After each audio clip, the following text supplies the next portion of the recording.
આજે આપણે રીંગણાનો ઓળો બનાવીશું. તો રીંગણા છે તેને મેં શેકી અને સૂંદો કરીને તૈયાર રાખ્યો છે. હવે આપણે કાંદા છે તે સમારીને તૈયાર રાખ્યા છે. ટમેટાં પણ સમારી લીધા છે, મરચી પણ સમારી લીધી છે, આદુ ખમણી લીધું છે અને લીલું લસણ પણ સમારી લીધું છે. હવે આપણે ઓળો છે તે વઘારી લેશું. વઘારવા માટે આપણે તેલ છે તે ગરમ કરવા મૂકીશું.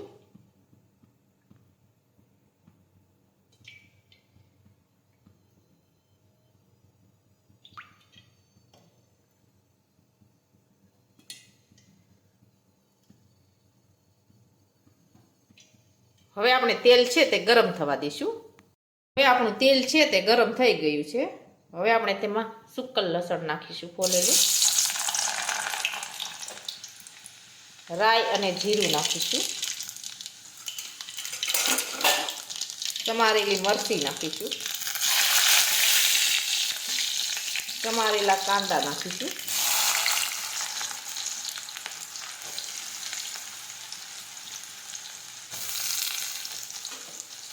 સમારેલા ટમેટાં નાખીશું,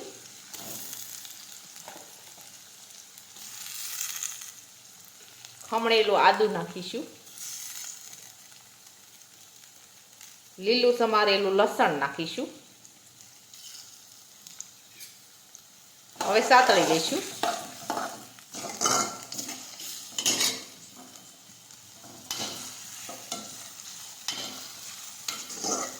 હવે આપણે સડવા દઈશું. હવે સડી ગયો છે. હવે આપણે તેમાં બધા મસાલા નાખી દઈશું.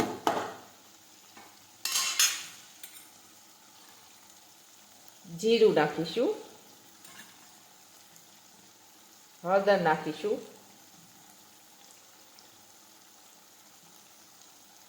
કાશ્મીરી ચટણી નાખીશું, તીખી ચટણી નાખીશું,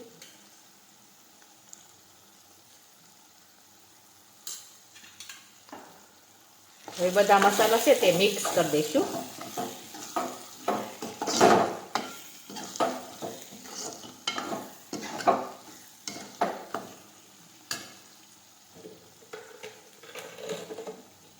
હવે મીઠું નાખીશું,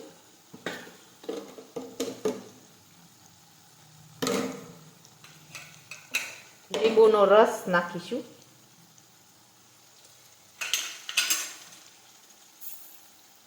ખાંડ નાખીશું,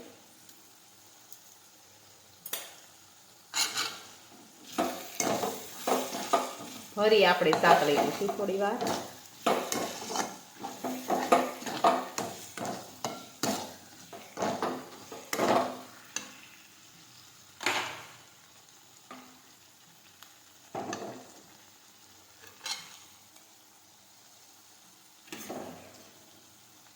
હવે આપણે રીંગણ શેક્યું છે તે નાખીશું, તેનો સૂંદો કરેલો છે તે નાખી દઈશું.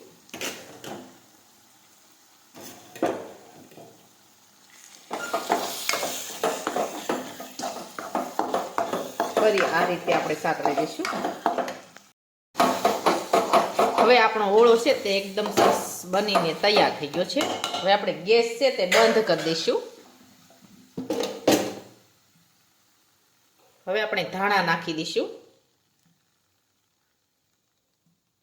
એકદમ સરસ આપણો ઓળો છે તે બનીને તૈયાર થઈ ગયો છે.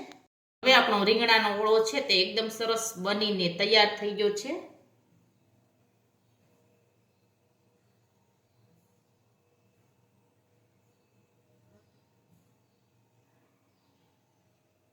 તો તૈયાર છે આપણા રીંગણાનો ઓળો. અને અમારો આ વિડીયો ગમે તો મારી જેકે કુકિંગ્સ એન્ડ હેન્ડવર્ક ચેનલને લાઈક કરો, શેર કરો અને સબસ્ક્રાઈબ કરો.